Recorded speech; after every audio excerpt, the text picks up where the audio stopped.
मुख्तसर टाइम मां हिन मुख्तसर टाइम में इमाम रब्बानी जी ज़िंदगी ते कुछ ॻाल्हाए ऐं इमाम साईं जे पैगाम खे भी तव्हांजे आॾो वाज़े करण जी कोशिश कंदुसि। शेख अहमद सरहंदी जंहिंखे असां इमाम रब्बानी, मुजद्दिद अल-फसानी, कुतुब रब्बानी, कुतुब इरशाद ऐं वॾनि लक़बनि सां यादि कयूं था, सरहंद में 10वीं सदीअ जे पोएं हिस्से में पैदा थिया। पंहिंजे वालिद गिरामी वटि तइलीम हासिल कयूं।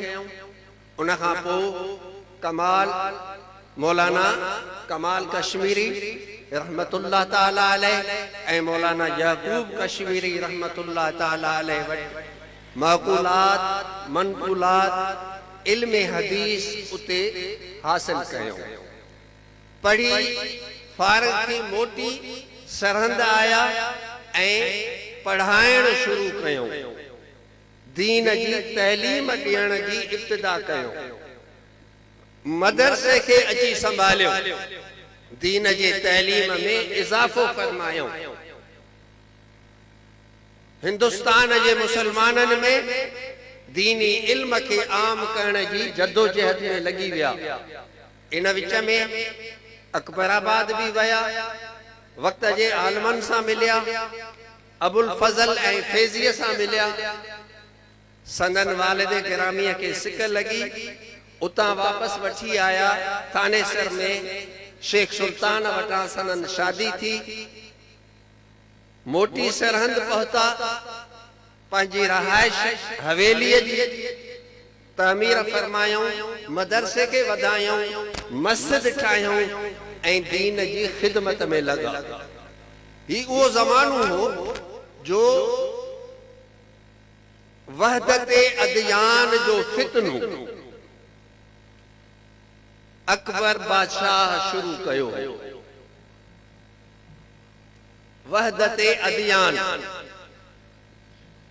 जेको अज फितनो वो ॿीहर पैदा कयो पियो वञे। वो फितनो सागो उथे पियो। कंहिं ज़माने में उन फितने के, उन ज़माने जे फितने के, उन वक्त जेको फितनो बादशाहन पंहिंजी बादशाहीअ के मजबूत करण लाइ, पंहिंजी सियासत के मजबूत करण लाइ, बादशाहीअ के पंहिंजे खानदान में महदूद रखण लाइ अकबर बादशाह एक फितनो खयूं हो। कुछ हिंदू मजहब जो शयूं, कुछ ईसाइयत जो या यहूदियत जो नाकूस, कुछ इस्लामी शयूं गॾे एक नओं इलाही दीन पैदा कयो वियो। अज बे इब्राहिमी दीन जे नाले ते एक नओं फितनो उथे पियो। मुसलमानो जाग जो, दीन में अल्लाह कंहिंखे भी मुदाखलत जी इजाजत न ॾिनी आहे। दीन हिदायत इलाही आहे। दीन अल्लाह जो दस्तूर आहे। दीन अल्लाह जो तोहफो आहे इंसानियत लाइ। ऐं दीन अल्लाह जा नबी ॾींदा आहिनि दुनिया के। बाक़ी कंहिंखे भी को भले वो इमाम आ, मुजतहिद आ, सहाबी आ, को वली आ, को केड़े भी दर्जे ते पहुतल आ, को पीर आ या फकीर आ, दुनिया में कंहिंखे भी इजाजत नाहे तो वो दीन में मुदाखलत करे, दीन में पंहिंजी ॻाल्हि पैदा करे ऐं हिकु नओं दीन ॾियण जी कोशिश कई वञे, नओं ज़ावियो इख्तियार करण जी कोशिश कई वञे। न दीन मुहम्मदुर रसूलुल्लाह अल्लाह खां वठी अल्लाह जी अता के हिन इंसानियत में आम कयो। कल भी उहो दीन हो, अज भी उहो ही दीन आ, क़यामत ताईं इहो ही दीन बाक़ी रही। मुसलमानो दीन में कंहिंजे भी पुठियां असां के नाहे लगणो। दीन में फकत मुस्तफा जे पोयां लगणो। हे पीर, आलिम, बुजुर्ग, गादी नशीन, सजादा नशीन, हिनन सभिनी जी इहा ज़िम्मेदारी आहे त मुहम्मद मुस्तफ़ा जी उम्मत खे मुस्तफ़ा जे पोयां लॻाइनि, मुस्तफ़ा जी इताअत जी आदत विझनि, मुझे नबीअ जे दीन जी इत्तिबा सेखारीनि। अल्लाह हिननि खे दर्जा ॾिना आहिनि दुनिया में, जिन खे असां वली चऊं था, जिन खे असां कुतुब चऊं था, जिन खे असां मुजद्दिद चऊं था, उहो इन जे लाइ त जॾहिं माण्हुनि खां दीन यादि लही वियो, माण्हुनि पंहिंजा दग ठाहिया, पंहिंजा रस्ता ठाहिया, कॾहिं जिद्दत जे नाले, कॾहिं माण्हुनि में इत्तिफ़ाक़ जे नाले, कॾहिं पंहिंजी कुर्सी मज़बूत करण जे नाले। मक़सद हमेशा तारीख़ पढ़ंदो त हमेशा अहिड़नि माण्हुनि जो मक़सद हमेशा ज़ाती मक़सद रहियो आहे, सियासी मक़सद रहियो आहे, पंहिंजी दौलत बचाइण लाइ, गद्दी बचाइण लाइ, हुकूमत बचाइण लाइ। कॾहिं लालच में अची वॾियुनि ताक़तुनि जे नरगे में अची विया ऐं पाण खे बि तबाह कयूं त पंहिंजे जमातुनि खे बि तबाह करे छॾियो। इमाम रब्बानीअ जे दौर में अकबर इहो फितनो हिंदुस्तान में पंहिंजी कुर्सी मज़बूत करण लाइ पैदा कयो हो ऐं सभई दीन गॾे फौजी ताक़त, बादशाही ताक़त, पंहिंजो ॾाढो ज़ुल्म जबर इस्तेमाल करे ऐं पंहिंजे दीन खे नाफ़िज़ करण जी कोशिश कयईं। इमाम रब्बानी मदरसे में रहण वारो, शेख मुजद्दिद मस्जिद में वेही तबलीग करण वारो, दरसगाह में वेही अल्लाह जे कुरान जी तालीम ॾियण वारो, काल अल्लाह ऐं काल रसूलुल्लाह चवण वारो। उन ज़माने में भी खोड़ पीर पैसे जी लालच में, बादशाह जी खुशामद में, खोड़ मौलवी आलिम पंहिंजे मफ़ादन कारण अकबर बादशाह खे वॾा लक़ब ॾिना। उनखे मोहसिन इंसानियत सॼो हिन कायनात में मोहसिन इंसानियत फ़क़त मुहम्मदुर रसूलुल्लाह जी ज़ात।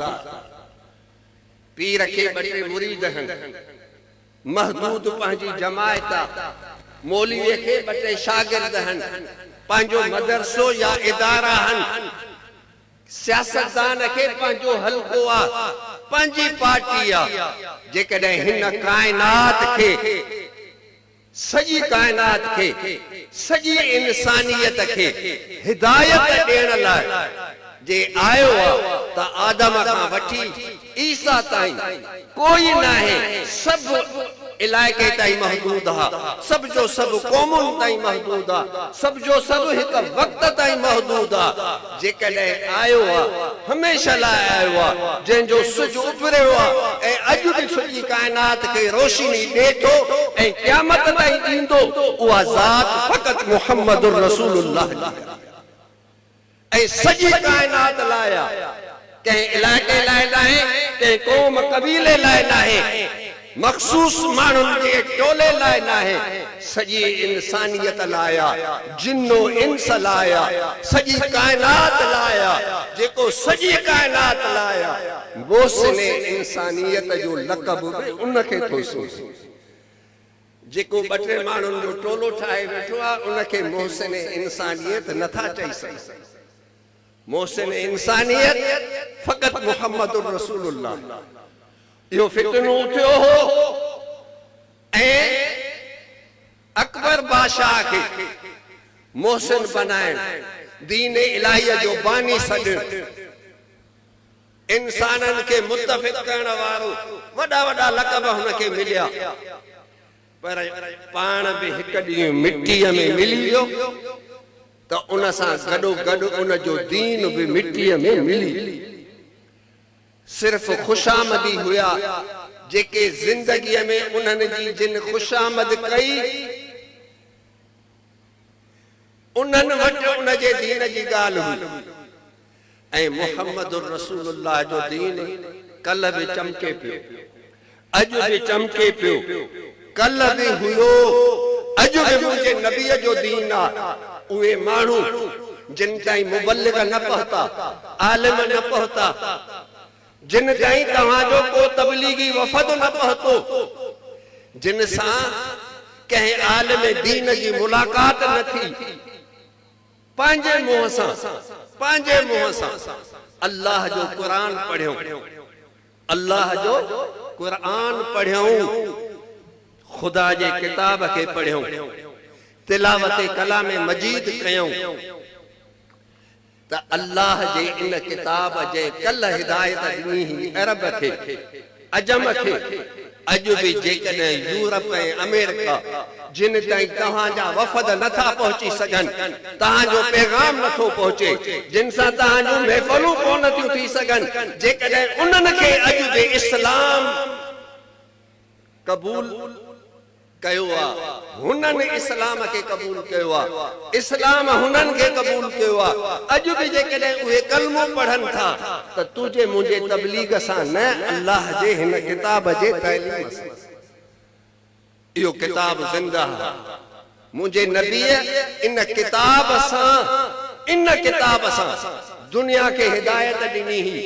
मुसलमानो, अॼु भी तुंहिंजो मुंहिंजो फर्ज़ आहे त भले पंहिंजे बच्चन खे कुछ भी पढ़ायो, डॉक्टर कयो, इंजीनियर कयो, इन पंहिंजे ॿार खे कहिड़ो भी फन सेखारियो, बिजनेसमैन बनायो, लेकिन वालिदैन खे मुंहिंजी गुज़ारिश आहे त पंहिंजी औलाद खे मुसलमान भी बनायो।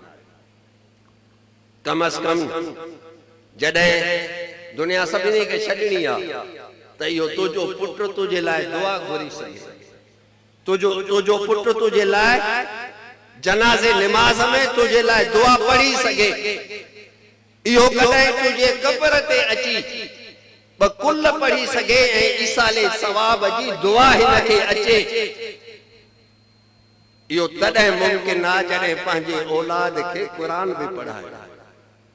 अॼु फैमिली डॉक्टर अथव न, तॾहिं मुंहिंजो फैमिली डॉक्टर आहे, कुछ भी थींदो आहे असां हिन सां सलाह कंदा आहियूं त अहिड़े नमूने सां को फैमिली आलिम भी हुजेव, कॾहिं भी को मसलो पेश अचेव त उन आलिम वटि वञूं ऐं उन खां मसलो पुछो, दीन जे लाइ हिदायत वठो।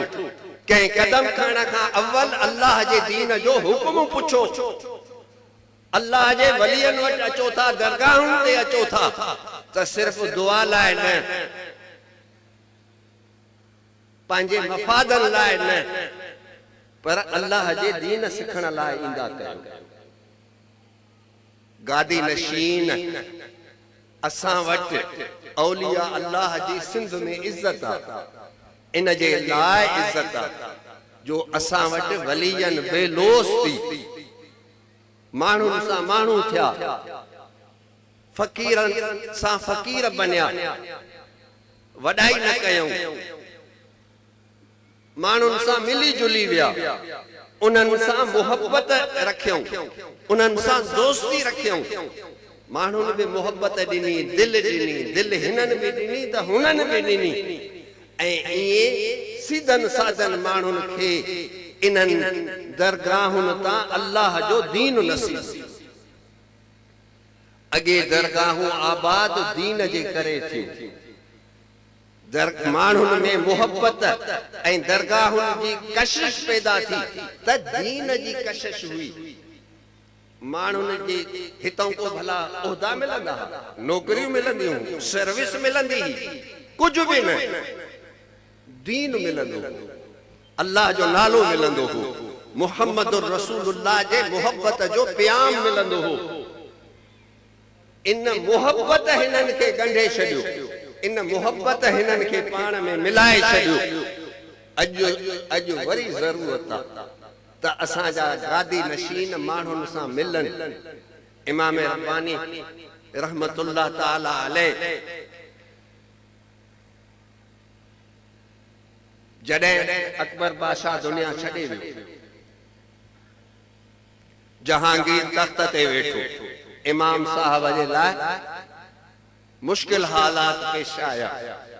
इंसाइक्लोपीडिया जे मुसन्निफ लिखियो आ मकाला निगार त जॾहिं इमाम साईं जे लाइ आज़माइश आई, इम्तिहान शुरू थिया, तकलीफ़ुनि जो आगाज़ थियो त इमाम साईं माण्हुनि सां मेल जोल वधाई, अवामुन्नास ताईं पहुता, माण्हुनि ताईं पैगाम पहुचायो, ख़ल्क़े ख़ुदा खे जागायो, उम्मते मुहम्मदीअ में शूर पैदा कयो त तव्हां जे दीन खे मेटायो थो वञे, उथो ऐं पंहिंजे दीन जी हिफ़ाज़त कयो। त माण्हुनि में जॾहिं आया ऐं उन्हनि सां मिली जुली विया, माण्हुनि में तबलीग कयूं, दीन जो शूर पैदा कयूं, इल्म खे आम कयूं ऐं माण्हुनि में दीनी जज़्बो जागाए ऐं माण्हुनि खे जद्दोजहद लाइ आमादा कयूं त को वक़्तु आयो जो बादशाह बि झुकियो ऐं जहांगीर पंहिंजे पीर जे ठाहियल नए दीन खे मिटीअ में मिलाए छॾियो ऐं मुंहिंजे मुस्तफ़ा जे दीन जो कानून नाफ़िज़।